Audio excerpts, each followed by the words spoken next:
Mark సువార్త 6వ అధ్యాయము.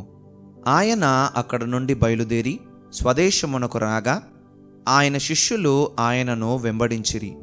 విశ్రాంతి దినము వచ్చినప్పుడు ఆయన సమాజ మందిరములో బోధింపనారంభించెను. అనేకులు ఆయన బోధ విని ఆశ్చర్యపడి, ఈ సంగతులు ఇతనికి ఎక్కడ నుండి వచ్చెను? ఇతనికి ఇయ్యబడిన ఈ జ్ఞానమెట్టిది?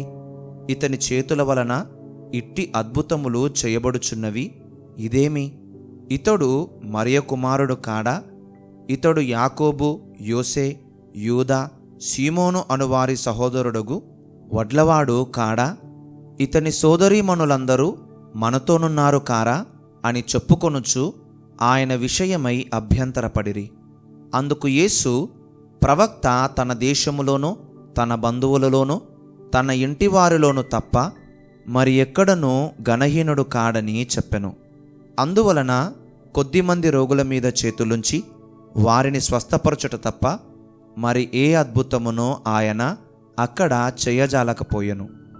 ఆయన వారి అవిశ్వాసమునకు ఆశ్చర్యపడెను. ఆయన చుట్టుపట్లనున్న గ్రామములు తిరుగుచూ బోధించుచుండెను. ఆయన 12 శిష్యులను తన యొద్దకు పిలిచి వారిని ఇద్దరిద్దరినిగా పంపుచు అపవిత్రాత్మల మీద వారికి అధికారమిచ్చి, ప్రయాణము కొరకు చేతికర్రను తప్ప రొట్టెనైనను జాలెనైనను సంచిలో సొమ్మునైనను తీసుకొనక చెప్పులు తొడుగుకొనుడనియు 2 అంగీలు వేసుకొనవద్దనియు వారికి ఆజ్ఞాపించెను. మరియు ఆయన వారితో ఇట్లనెను, మీరెక్కడ ఒక ఇంట ప్రవేశించెదరో అక్కడ నుండి మీరు బయలుదేరు వరకు ఆ ఇంటనే బస చెయ్యుడి. ఏ స్థలమందైనను జనులు మిమ్మును చేర్చుకొనక మీ మాటలు వినకుంటే మీరు అక్కడ నుండి బయలుదేరినప్పుడు వారి మీద సాక్ష్యముగా ఉండుటకు మీ పాదముల క్రింది ధూళి దులిపివేయుడి. కాగా వారు బయలుదేరి మారుమనస్సు పొందవలనని ప్రకటించుచు అనేక దయ్యములు వెళ్ళగొట్టుచు నూనె రాచి అనేకులగు రోగులను స్వస్థపరచుచూ నుండిరి. ఆయన కీర్తి ప్రసిద్ధమాయను గనుక రాజైన హేరోదు ఆయనను గూర్చి విని, బాప్తిస్మమిచ్చు యోహాను మృతులలో నుండి లేచియున్నాడు గనక అతని యందు అద్భుతములు క్రియారూపకములగుచున్నవని చెప్పెను. ఇతరులు ఈయన ఏలియా అనియు, మరికొందరు ఈయన ప్రవక్తయ్యనియు, ప్రవక్తలలో ఒకనివలెనున్నాడనియు చెప్పుకొనుచుండిరి. అయితే హేరోదు విని, నేను తలగొట్టించిన యోహానే, అతడు మృతులలో నుండి లేచియున్నాడని చెప్పెను. హేరోదు తన సహోదరుడుగు ఫిలిప్పు భార్య అయిన హేరోదియను పెళ్లి చేసుకొనినందున, యోహాను నీ సహోదరుని భార్యను చేర్చుకొనుట నీకు న్యాయము కాదని హేరోదుతో చెప్పెను గనుక ఇతడామె నిమిత్తము యోహానును పట్టి తెప్పించి చెరసాలలో బంధించియుండెను. హేరోదియ అతని మీద పగపట్టి అతని చంపింపగోరెను గాని ఆమె చేత గాకపోయెను. ఎందుకనగా యోహాను నీతిమంతుడును పరిశుద్ధుడునగు మనుష్యుడని హేరోదు ఎరిగి అతనికి భయపడి అతని కాపాడుచూ వచ్చెను.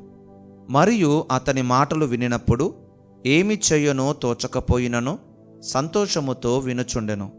అయితే తగిన దినమొకటి వచ్చెను. ఎట్లనగా హేరోదు తన జనన దినోత్సవమందు తన ప్రధానులకును సహస్రాధిపతులకును గలిలయ దేశ ప్రముఖులకును విందు చేయించెను.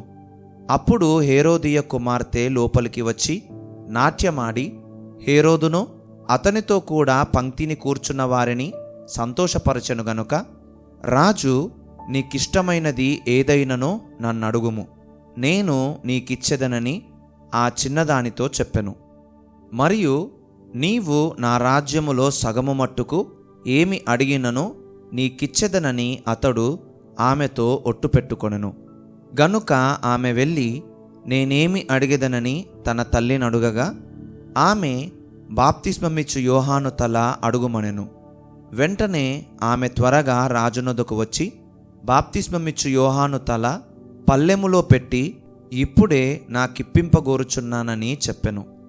రాజు బహుగా దుఃఖపడెను గాని తాను పెట్టుకొనిన ఒట్టు నిమిత్తమును తనతో కూర్చుండియున్న వారి నిమిత్తమును ఆమెకు ఇయ్యను అననొల్లకపోయెను. వెంటనే రాజు అతని తల తెమ్మని ఆజ్ఞాపించి ఒక బంట్రౌతును పంపెను. వాడు వెళ్ళి చెరసాలలో అతని తలగొట్టి పల్లెములో అతని తల పెట్టి తెచ్చి ఆ చిన్నదానికిచ్చెను. ఆ చిన్నది తన తల్లికిచ్చెను.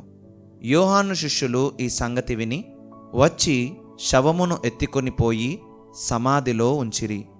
అంతటా అపోస్తలులు యేసునొద్దకు కూడివచ్చి తాము చేసినవన్నీయు బోధించినవన్నీయు ఆయనకు తెలియజేసిరి.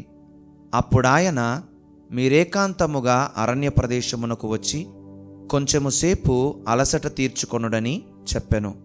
ఏలయనగా అనేకులు వచ్చుచు పోవుచు నుండినందున భోజనము చేయుటకైనను వారికి అవకాశము లేకపోయెను. కాగా వారు దోణి ఎక్కి అరణ్య ప్రదేశమునకు ఏకాంతముగా వెళ్ళిరి. వారు వెళ్ళుచుండగా జనులు చూచి అనేకులాయనను గుర్తెరిగి సకల పట్టణముల నుండి అక్కడికి కాలినడకను పరుగెత్తి వారికంటే ముందుగా వచ్చిరి. గనుక యేసు వచ్చి ఆ గొప్ప జనసమూహమును చూచి వారు కాపరిలేని గొర్రెలవలే ఉన్నందున వారి మీద కనికరపడి వారికి అనేక సంగతులను బోధింపసాగెను. చాలా ప్రొద్దుపోయిన తరువాత ఆయన శిష్యులాయన యొద్దకు వచ్చి, ఇది అరణ్య ప్రదేశము, ఇప్పుడు చాలా ప్రొద్దుపోయినది. చుట్టుపట్ల ప్రదేశములకును గ్రామములకును వారు వెళ్ళి భోజనమునకేమైనను కొనుక్కొనుటకు వారిని పంపివేయుమని చెప్పిరి. అందుకాయన, మీరు వారికి భోజనము పెట్టుడనగా వారు, మేము వెళ్ళి 200 దేనారముల రొట్టెలు కొని వారికి పెట్టుదుమా అని ఆయననడిగిరి. అందుకాయన, మీ యొద్ద ఎన్ని రొట్టెలున్నవి పోయి చూడుడని వారితో చెప్పెను. వారు చూచి తెలిసికొని 5 రొట్టెలును 2 చేపలునున్నవనిరి. అప్పుడాయన పచ్చిక మీద అందరూ పంక్తులు పంక్తులుగా కూర్చుండవలనని వారికి ఆజ్ఞాపింపగా వారు 100 మంది చొప్పునను 50 మంది చొప్పునను పంక్తులు తీరి కూర్చుండిరి. అంతటా ఆయన ఆ 5 రొట్టెలను 2 చేపలను పట్టుకొని ఆకాశము వైపు కన్నులెత్తి ఆశీర్వదించి ఆ రొట్టెలు విరిచి వారికి వడ్డించుటకు తన శిష్యులకిచ్చి ఆ 2 చేపలను అందరికిని పంచిపెట్టెను. వారందరూ తిని తృప్తి పొందిన తరువాత మిగిలిన చేపలను రొట్టె ముక్కలను 12 గంపెళ్ళు ఎత్తిరి. ఆ రొట్టెలు తినిన వారు 5,000 మంది పురుషులు. ఆయన జనసమూహమును పంపివేయునంతలో దోణి ఎక్కి అద్దరునున్న బేత్సయిదాకు ముందుగా వెళ్ళుడని ఆయన తన శిష్యులను వెంటనే బలవంతము చేసెను. ఆయన వారిని వీడుకొలిపి ప్రార్థన చేయుటకు కొండకు వెళ్ళెను. సాయంకాలమైనప్పుడు ఆ దోణి సముద్రము మధ్య ఉండెను. ఆయన ఒంటరిగా మెట్టనుండెను. అప్పుడు వారికి గాలి ఎదురైనందున దోణి నడిపించుటలో వారు మిక్కిలి కష్టపడుచుండగా ఆయన చూచి రాత్రి ఇంచుమించు 4వ జామున సముద్రము మీద నడుచుచు వారి యొద్దకు వచ్చి వారిని దాటిపోవలనని ఉండెను. ఆయన సముద్రము మీద నడుచుట వారు చూచి భూతమని తలంచి కేకలు వేసిరి. అందరూ ఆయనను చూచి తొందరపడగా వెంటనే ఆయన వారిని పలుకరించి, ధైర్యము తెచ్చుకొనుడి, నేనే, భయపడకుడని చెప్పెను. తరువాత ఆయన దోణి ఎక్కి వారి యొద్దకు వచ్చినప్పుడు గాలి అణగెను. అందుకు వారు తమలో తాము మిక్కిలి విభ్రాంతి నొందిరి. అయినను వారి హృదయము కఠినమాయెను గనక వారు రొట్టెలను గూర్చిన సంగతి గ్రహింపలేదు. వారు అవతలకు వెళ్ళి గెన్నేసరేతు దగ్గర ఒడ్డుకు వచ్చి దరిపట్టిరి.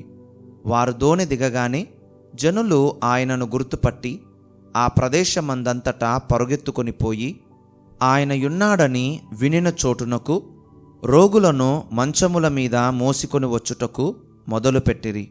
గ్రామములలోనూ పట్టణములలోనూ పల్లెటూళ్ళలోనూ ఆయన ఎక్కడెక్కడ ప్రవేశించనో అక్కడి జనులు రోగులను సంతవీధులలో ఉంచి వారిని ఆయన వస్త్రపు చెంగు మాత్రము ముట్టనిమ్మని ఆయనను వేడుకొనుచుండిరి. ఆయనను ముట్టిన వారందరూ స్వస్థత నొందిరి. మార్కు సువార్త 7వ అధ్యాయము. యెరూషలేము నుండి వచ్చిన పరిసయ్యులను శాస్త్రులలో కొందరును ఆయన యొద్దకు కూడివచ్చి, ఆయన శిష్యులలో కొందరు అపవిత్రమైన చేతులతో అనగా కడుగని చేతులతో భోజనము చేయుట చూచిరి. పరిసయ్యులను యూదులందరూ పెద్దల పారంపర్యాచారమును బట్టి చేతులు కడుగుకొంటేనే గాని భోజనము చెయ్యరు. మరియు వారు సంత నుండి వచ్చినప్పుడు నీళ్లు చల్లుకొంటేనే గాని భోజనము చెయ్యరు. ఇదియుగాక గిన్నెలను కుండలను ఇత్తడి పాత్రలను నీళ్లలో కడుగుట మొదలగు అనేక ఆచారములను వారనుసరించడివారు. అప్పుడు పరిసయ్యులను శాస్త్రులను, నీ శిష్యులెందుకు పెద్దల పారంపర్యాచారము చొప్పున నడుచుకొనక అపవిత్రమైన చేతులతో భోజనము చెయ్యుదురని ఆయనను అడిగిరి.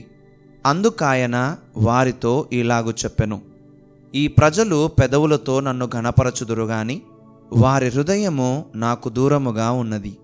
వారు మానవులు కల్పించిన పద్ధతులు దేవోపదేశములని బోధించుచు నన్ను వ్యర్థముగా ఆరాధించుదురు అని వ్రాయబడినట్టు వేషధారులైన మిమ్మును గూర్చి యెషయా ప్రవచించినది సరియే.